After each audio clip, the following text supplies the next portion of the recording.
Hellmaster EX. This award-winning system features the first single-engine joystick with digital electric steering and new autopilot capability. See Hellmaster EX in action at a Yamaha Outboard dealer or visit YamahaOutboards.com. Dave Anderson here with the Fisherman magazine. It's July 18th, and I'm coming to you live from the retaining pond outside my hotel in Orlando, Florida, here at the ICAST show.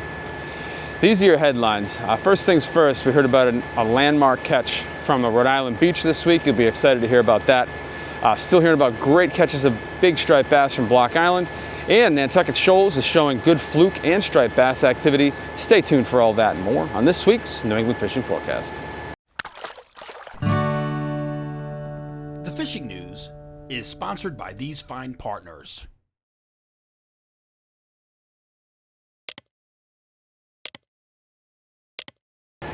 Before we begin, we've got a few news items for you guys. The first one comes to us from the Fisherman's own Jenni Ackerman. Here's her latest installment of Open Boat. Hey everyone, welcome to this week's Open Boat. Today, we're just taking a nice cruise and I just wanted to take you guys fishing with me. No crazy rundowns, no fish biology, just sit back and relax and let's go fishing. We're gonna go see if we can jig us up some river fluke.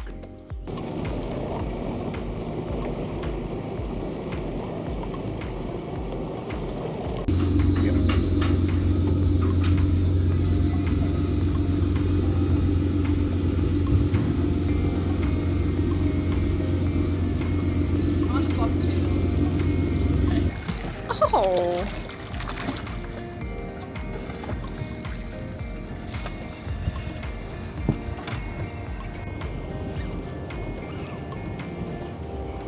A lot of seaweed.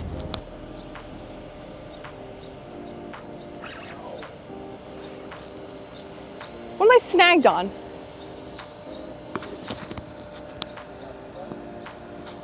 I'm snagged. It's a hard snag.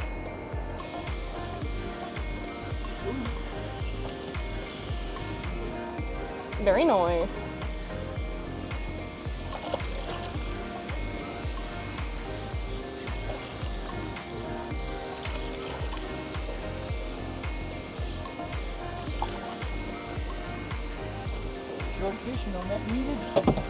No net needed. Oh.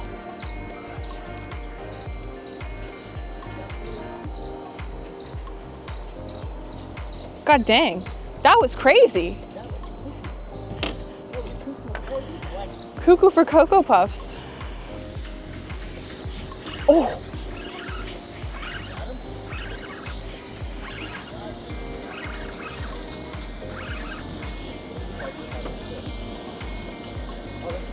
On the killie.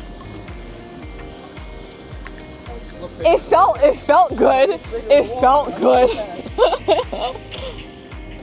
So we're just wrapping up fishing for the day here on the Surreals with Frankie Z. Now we were fluking and I had to switch up my traditional rig a little bit. Usually I just fish artificials, but they weren't hitting, they were hitting on killies. Of course you can use live bait or fresh, you got spearing, squid, whatever floats your boat, Cap. But for the killies, I'm using a 3.0 octopus hook.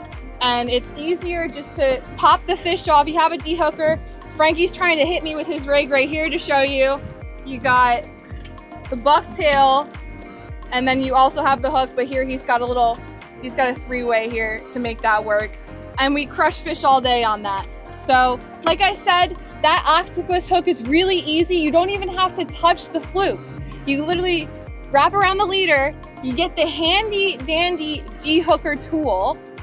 You can literally make one yourself, or you could get one and you just de-hook the fluke really easily with that. So thank you guys for coming along with us, coming fishing with me. Hopefully you had fun, and hopefully soon you can get on your own fishing yourselves, and I'll see you on next week's Open Boat. It's a stud.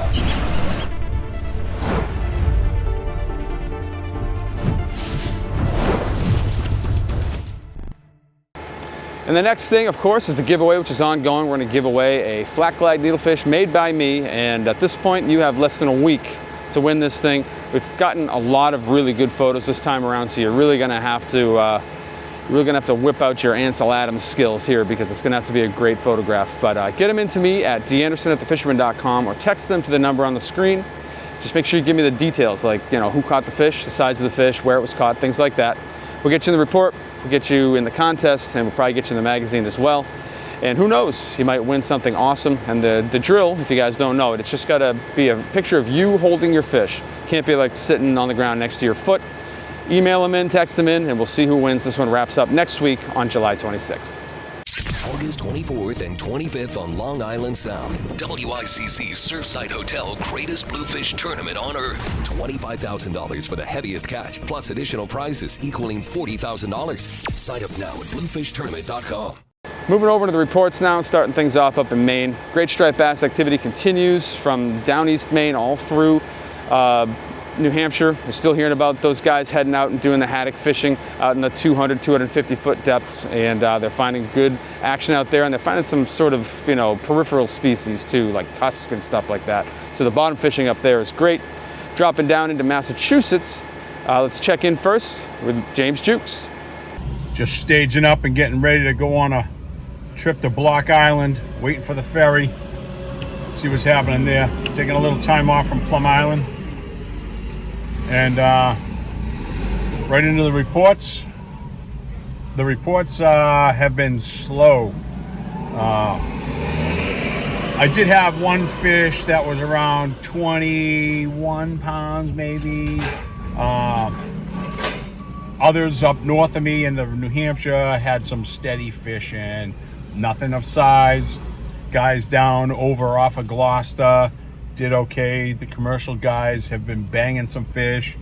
I was throwing eels. The guys north of me were throwing needles and darters.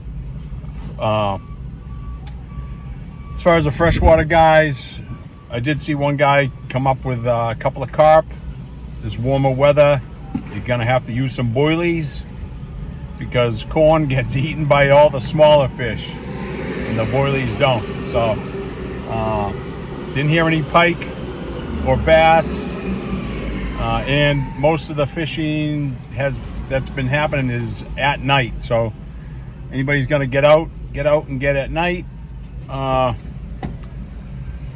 Hoping I hear some better reports later this week. We'll see what happens. And we'll have the full moon coming next week. That should turn the fish back on, but it's been slow. Anyways, Dave, that's it from up on Plum Island area. Hope everybody's well. Moving down into the Boston Harbor area, still great striped bass activity from there, and that extends again all the way down through Plymouth. That's been the hot zone these last like 3 or 4 weeks. Talking to surf guys, they've had some really good nights, especially over the last 7 days. So the surf fishing is starting to rebound again in that area. And then the boat guys have been crushing it for a while. Out on the ledges, out in Boston Harbor, finding the bunker schools, or pogies, as they like to call them up there. That is the hot zone for striped bass. I mean, really in pretty much all of Massachusetts right now. If you had to pick one place that was the hottest, that's it. Crossing over the canal, heading out onto the backside of the Cape there. Things have slowed down quite a bit. What I've been hearing from the charter guys is they've been having to run further and further out, and it's been tough because we've had foggy weather and we've had windy weather. So making those longer runs has been a little bit more difficult, and that has, you know, sort of made their catch rates suffer. As you get up closer to Provincetown in that area, it gets a little bit better. We got some fish in tighter to the beach up there. You make the corner, you go down along the outer beaches, and it's intermittent, but there are fish to be had. There's been some really nice fish caught. I know Ian from the Goose got a really nice fish this week. I'll put that video up right here. That was a solid fish. Hard to tell how big it is, but definitely a nice one. And then I know the guys jigging out in the rips off of Race Point and some of those deeper areas out off the outer beaches. I've been finding really good action on small to medium fish, or let's say like slot to medium large. So figure like 28 to 35, 36 inches, something like that.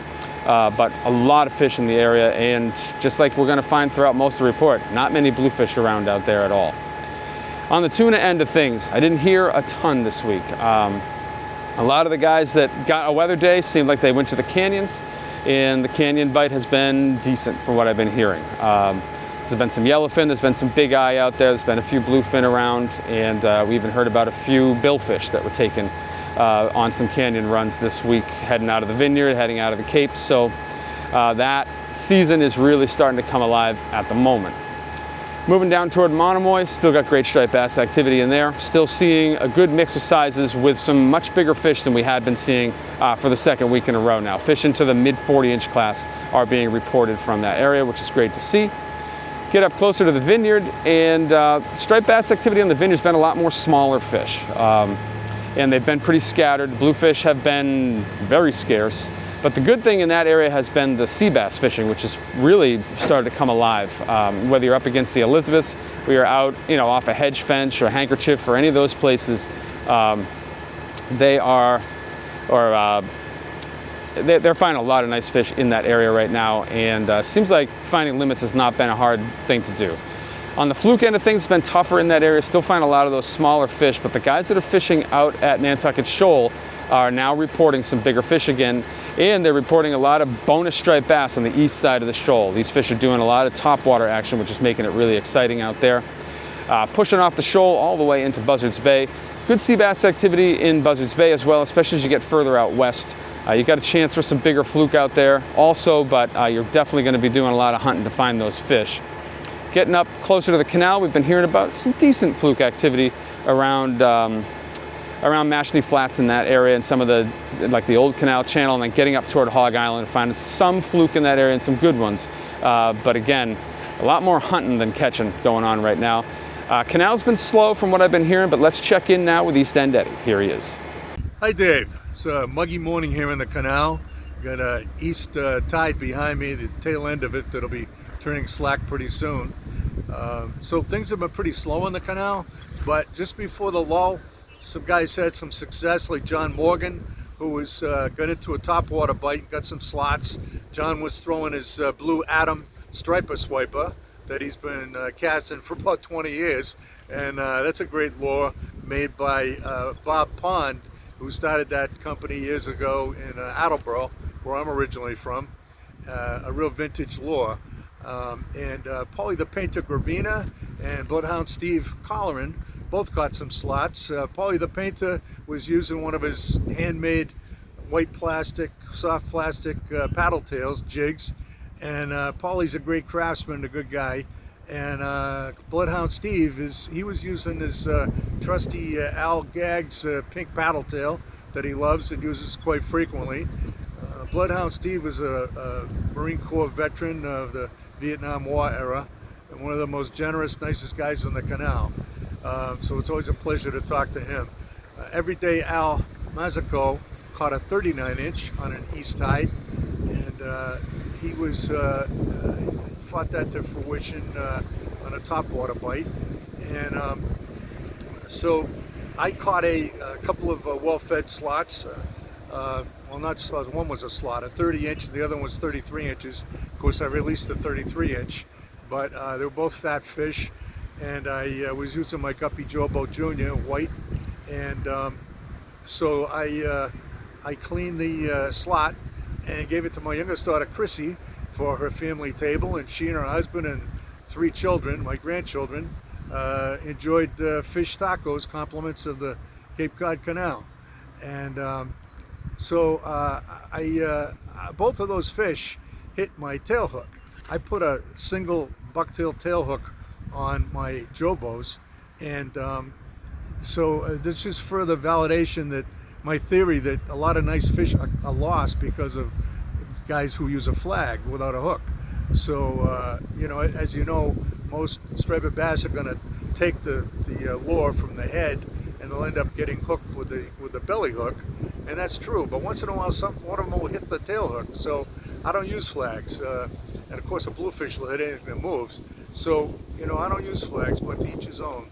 So right after I released that 33-inch, Tim Hollywood Petrarca was fishing down current from me, and he caught a fat 33-inch. So maybe it was the same fish, who knows? And then the next day, I was fishing in the same place, the same time, same tide with the same lure, Guppy Jobo Jr., and there were no fish breaking, so I was making blind casts, and one of my blind casts, a 30-pound striper, exploded on my lure and was just splashing like a 4-year-old in the tub, all kinds of commotion, and took a lot of line, and eventually I landed him, and 30-pounder measured out to 45 inches. So I was happy with that. It was a nice fish. And so my tip of the week is, especially in this hot, muggy weather, you know, what I do is, I usually have a little cooler I put on my bike, but to even reduce my load some, what I do is I put a small bottle of water in the freezer, a 6 or 7 ounce plastic bottle of water. Just put it in the freezer, and then I put it in my surf bag the next morning when I come to the canal, and it defrosts and thaws out enough so that I can have a sip now and then, which is really all I want anyways, because it's the canal and the men's room isn't open until later on. So anyway, till next week, catch a big one. For more than 20 years, anglers everywhere have come to know one thing, that nothing says no to fish bites. Moving over into Rhode Island now, we'll start things off with an East Bay report from TJ Kopecky. Thanks, Dave, and happy ICAST week, guys. Nice to be back reporting here.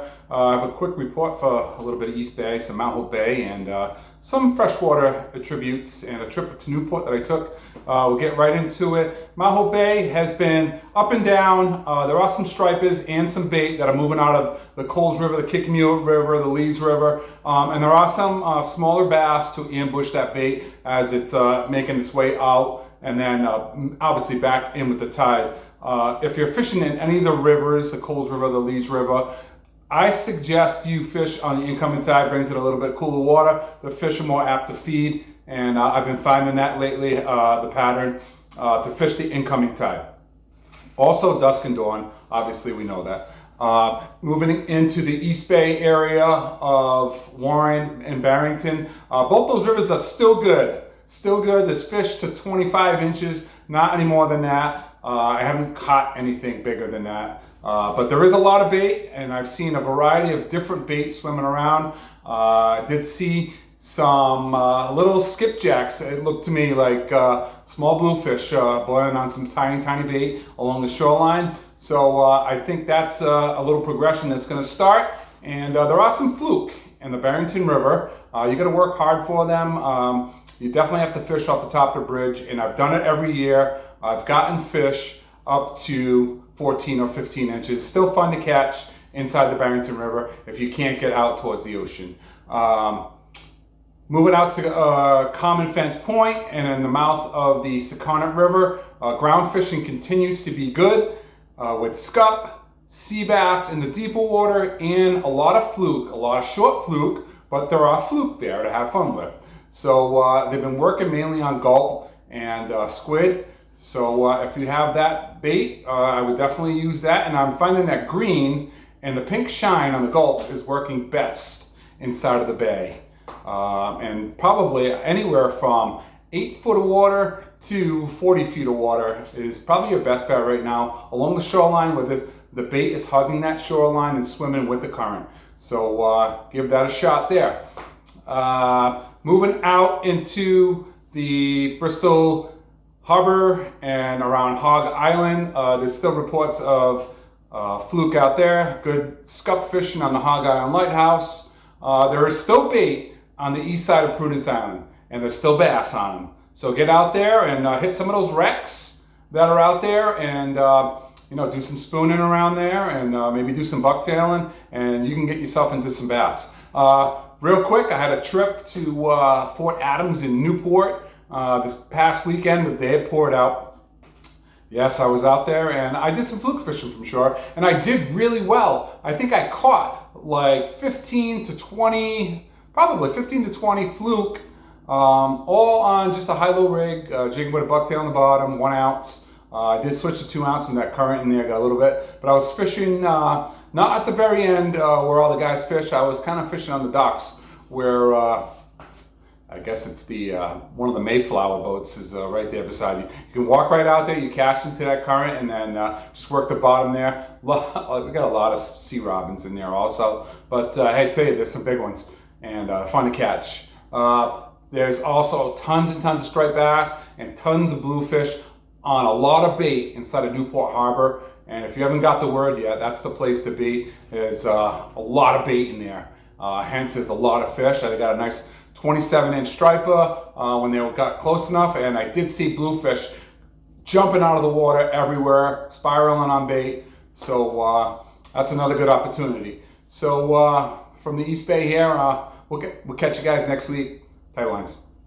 And now the Dream Boat Fishing Challenge entries for the week. 3 entries this week. Our first was a sea bass from Long Island subscriber John Chulio of East Hampton, New York, with a weight of 4.02 pounds. Our next entry was New England subscriber Norman Bouchard of Marston Mills, Massachusetts, with his fluke coming in at 9.7 pounds. And the third entry was from a porgy coming in at 2.26 pounds by Long Island subscriber of Medford, New York, Paul Albarano.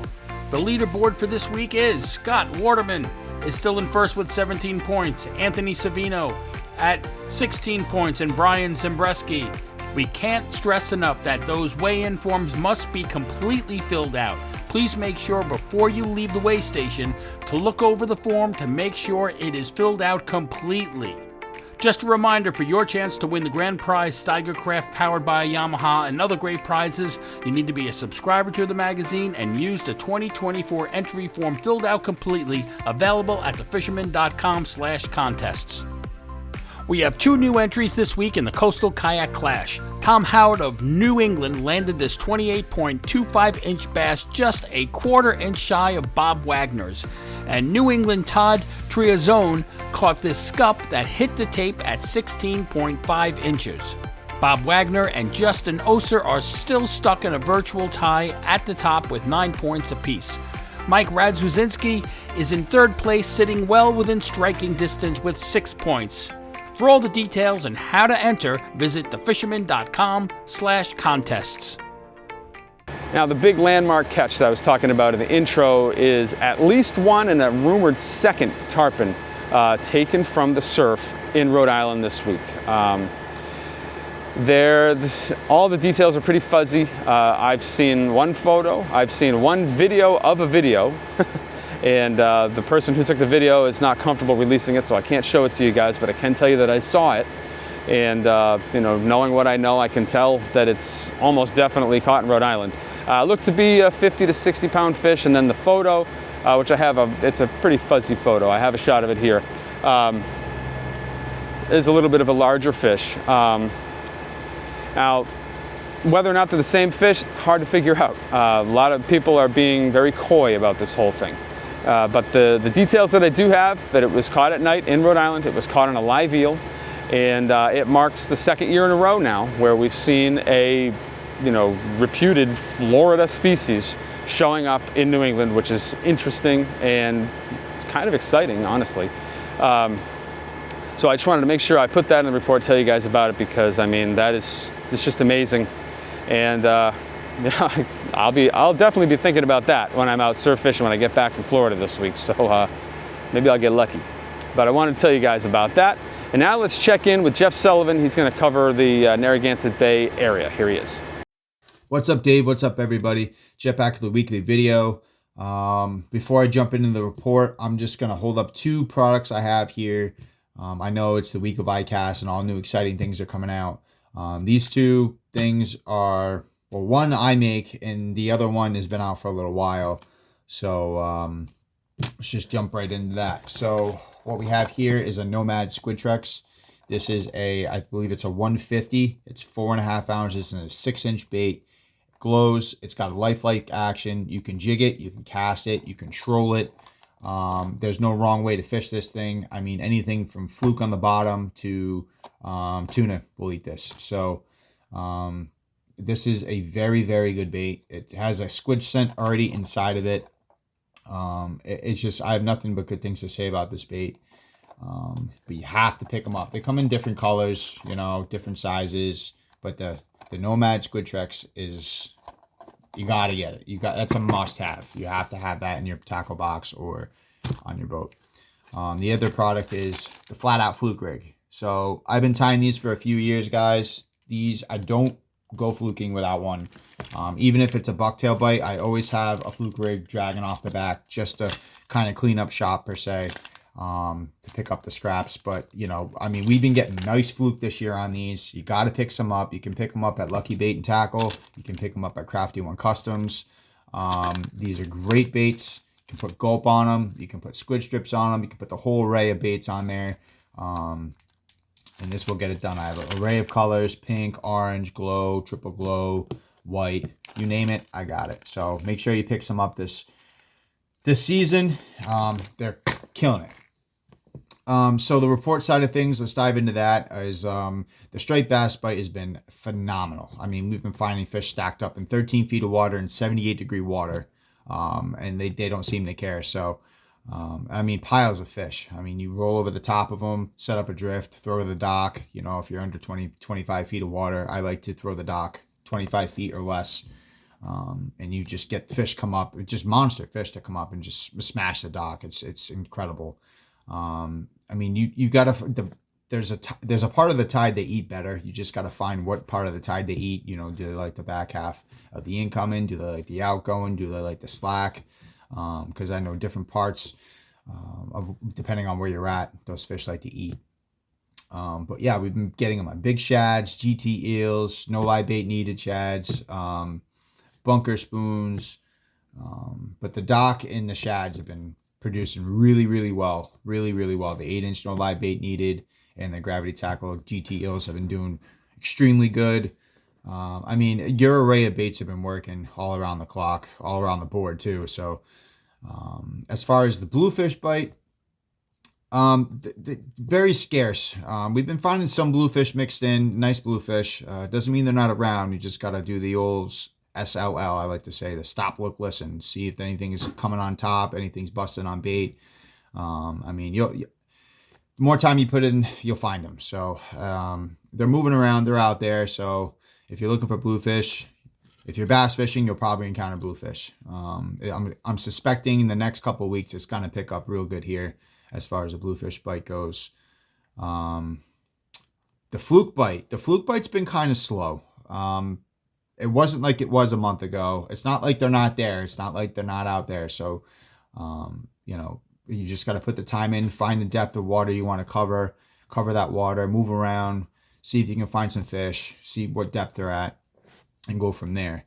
I mean, we've been finding some fluke, but nothing crazy like it was a month ago. I'm suspecting they're out like probably 80, 90 feet, 60 to 80, 90 feet around there.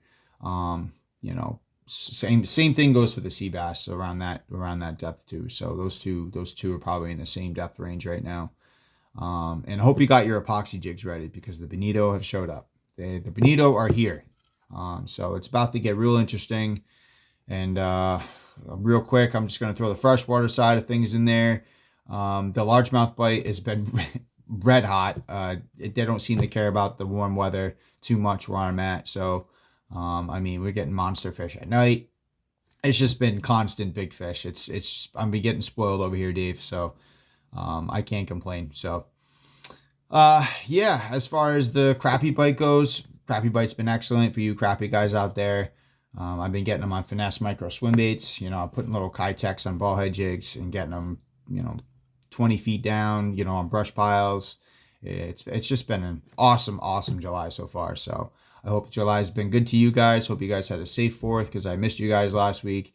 And iCast is here, so pay attention. All the new products that come out. It's like Christmas all over again. So, all right, guys, stay safe, stay fishy. See you guys next week.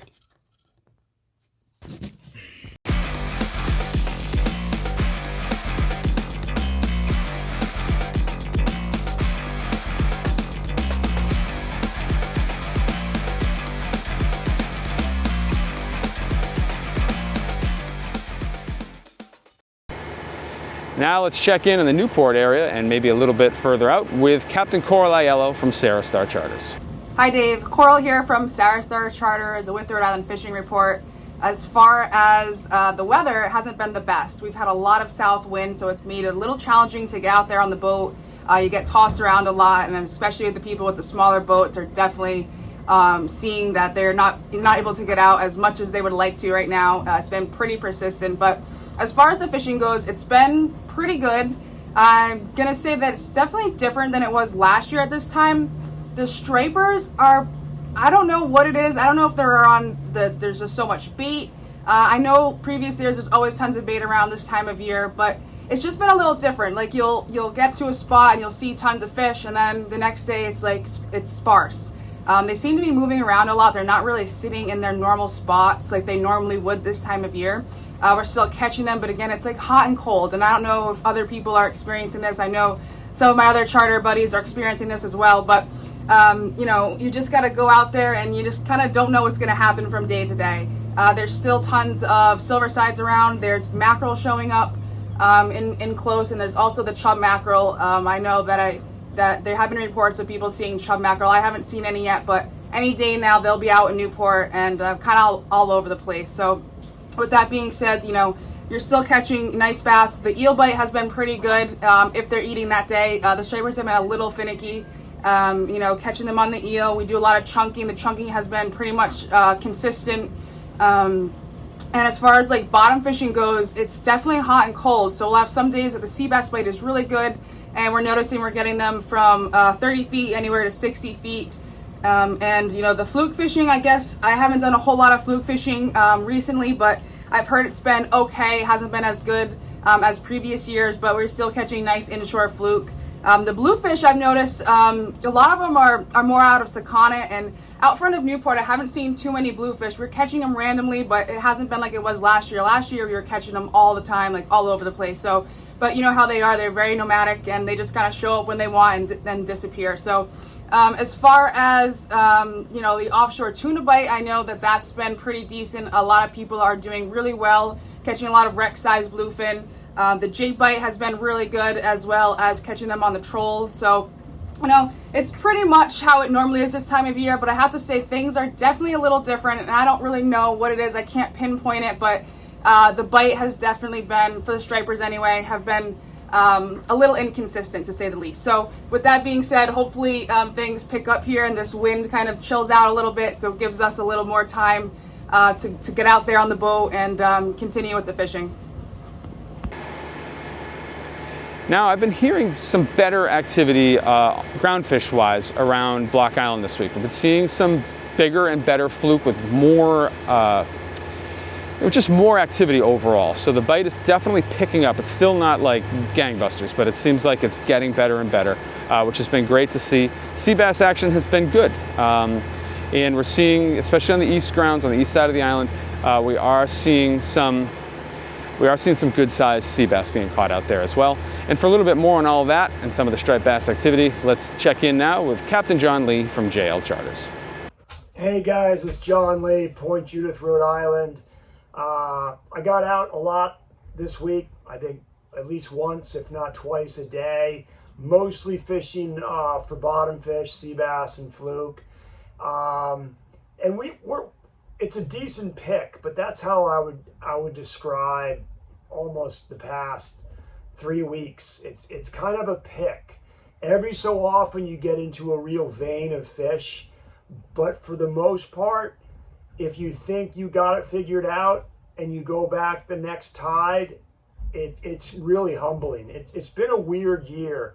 The water clarity isn't there, so we have like a yellowish green tint to the water. Some are calling it an algae bloom, and I don't doubt that. There's also a lot of banging and clanging from the wind farm work. Again, I don't know if it's the algae bloom and the wind farm, but something's keeping the fisheries from really kind of blowing up. There's very few bluefish around, like Block Island, the South Shore of Rhode Island. I'm sure they're east of us. I hear they're off the vineyard. The striped bass fishing around Block Island's not great. It was really good. We lost those fish. They either went up to Boston, they're on the Cape, they're somewhere else.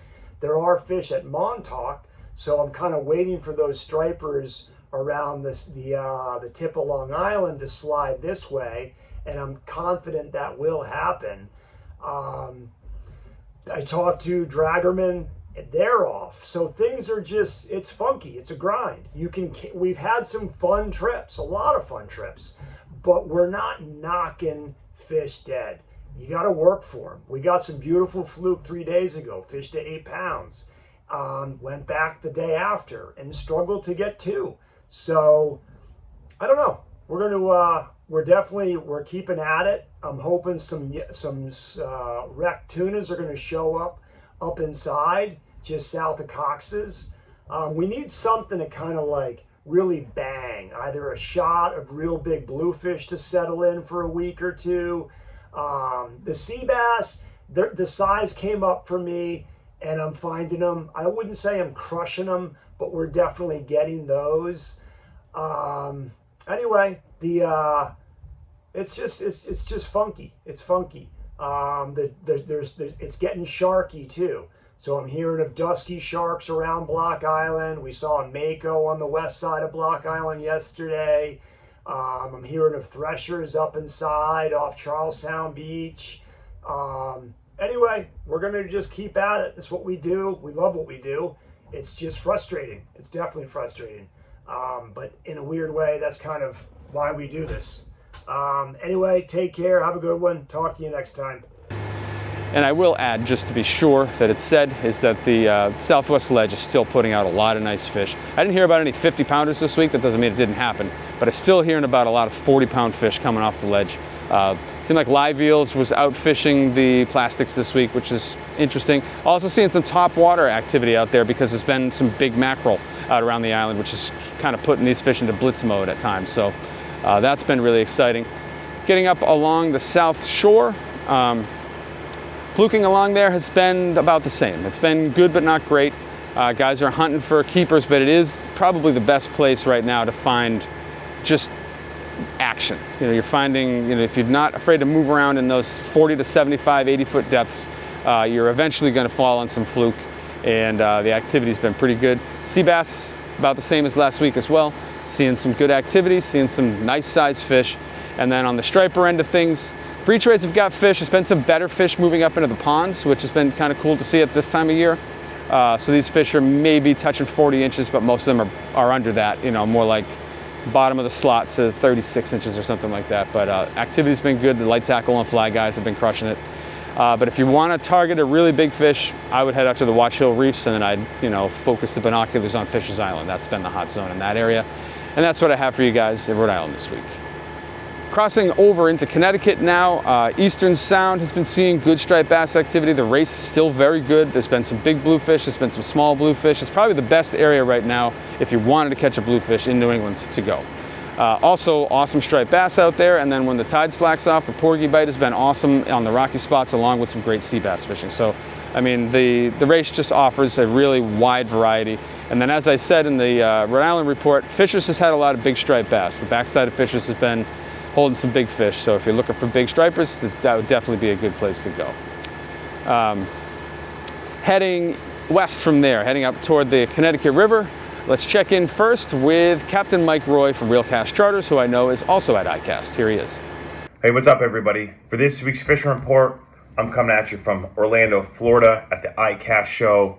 Going to be some great new products released, including the new Shimano Talica with Infinity Drive. So check out some of these great new products released at the ICAST show. As far as the fishing report goes, the stripers are settling into their summer patterns, and this is the time of year when live bait is going to be king. Especially in the summer, the night fishing with live eels is going to produce trophy-sized stripers. The black sea bass fishing has been good. Bluefish still on the thin side. You might get bit off a few times, but not really seeing any big schools of blues. And I mentioned the black sea bass, also porgy fishing. Most of the reefs and rock piles are going to have porgies on them now too. So that's all I have for you. Good luck. Now let's head up the river and check in with Rowan Lytle. Hey everybody, so we're looking at a decent cool down for the rest of the week. That's kind of comparable. Oh, nice rainbow in the background. That's incidental. Anyway, cool down from the mid to high 90s that we've been seeing, and that'll certainly impact the Connecticut River and how it's going to fish. Probably not in a negative way. It's certainly not going to get cold. It'll still be in the mid to high 80s most days. That'll keep that water temperature fairly stable instead of it rising steadily as it's been doing, which is a good thing. We kind of want it to stay where it is, if not get a little cooler. Doesn't need to get any hotter than it is. That just slows everything down. Now, there was substantial rain up in Massachusetts, Vermont, and New Hampshire last week, and a little bit more rain on the way. Many of you may have noticed that for at least a couple of days, the river spiked pretty high and got very muddy, and there was quite a bit of debris. That was from all that rain up north. That's starting to subside a bit already. The river's still higher than it was, but it's certainly getting back to good fishable levels now, and I anticipate some good fishing through the rest of the week and the weekend. Certainly a little bit of rain and thunderstorms in the forecast, as I say just about every one of these summertime reports. Pay attention to any of the tributaries that might spike, and it's not a bad idea to fish around the mouths of those. And certainly early mornings, late evenings are still going to be the focus. Been getting quite large catfish the last couple weeks, especially compared to most seasons. Not as many on a lot of trips, but some bigger ones. The carp fishing has remained quite good. The bowfin fishing has remained quite good. And in the evenings, we're getting some very good hatches and spinnerfalls and mayflies that are bringing some of the smallmouth bass and some other species up to the surface. So I've been doing a bit of dry fly fishing, and that can induce some good topwater fishing as well. So plenty of good stuff going on in the Connecticut River that should maintain itself through the next week or so.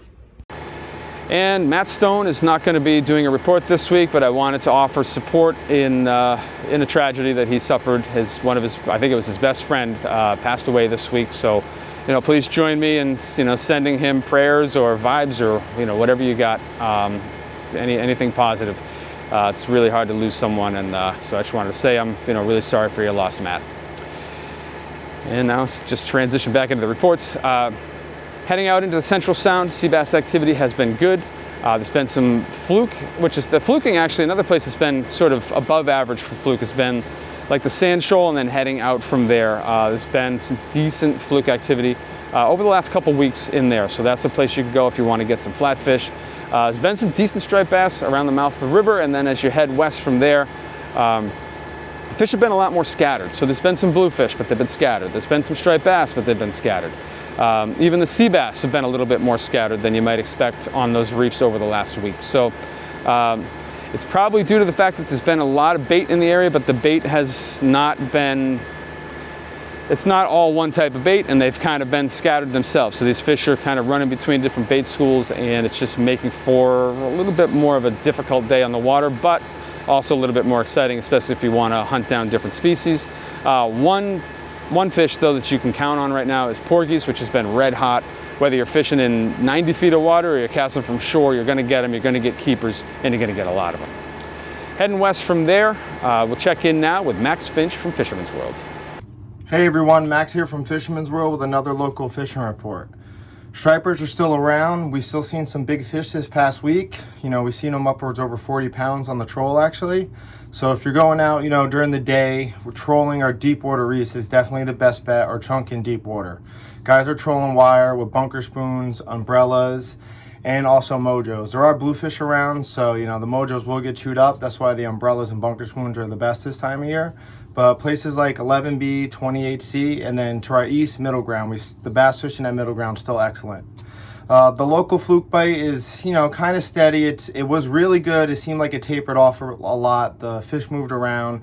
There's tons of shorts, so you really got to weed through all these shorts. You definitely got to put your time in if you want to find your limit, especially, on our side. It's not as good as it was on the other side, but there are fish. We've seen some fluke up to 24 inches this past week at 24, 26, south of Green's Ledge. But seems like bait is working really well this time of year. We usually sell tons of gulp, which we still are, but not as much as previous years because the sand eels that we sell, and it seems like spearing and squid strips are working the best with bucktails or drifting rigs, your favorite drifting rigs. But working depths between like 30 to 60 foot this time of year, you can bounce around. Sometimes in the deep, the action's not as good, but you can find some really quality fish. Porgies, day by day, are getting better and better, especially on our side. It was slow to start on our reefs, but it seems like with all this warm, the waters are heating up and the porgies are biting. Guys are doing good from shore, places like Rhode Island, you know, Calf Pasture Beach, the boats, 20HC, you know, Kopecky Reef, George's Rock, Green's Ledge, you know, south of Sheffield, 20HC, Celtic Wreck are all holding porgies. You know, clam chum always help when you're on the boat. We always, you know, recommend to bring clam chum. That helps keep the fish on your boat and also bring them to you. High-low rigs tipped with squid, clams, even, you know, small, like little mullet gulp jigging will work for porgies. Guys that are fishing their deep water wrecks or finding sea bass mixed in, if you are going to just target sea bass, we recommend that you go 60 foot or more on these deep water wrecks and these deep water reefs, you know, and that's where most of the sea bass are going to be until usually around when blackfish opens, the waters start to cool down in October, they'll move shallower. But this time of year, you want to be deep, and if you are on the right spot or you're really deep and you get on a good wreck, it's kind of easy to find a limit. And sea bass will take a variety of baits like squid, clams. They'll take bucktails tipped with gulp, diamond jigs, butterfly jigs are really popular for them, and a lot of slow pitch stuff nowadays. Thanks and good luck.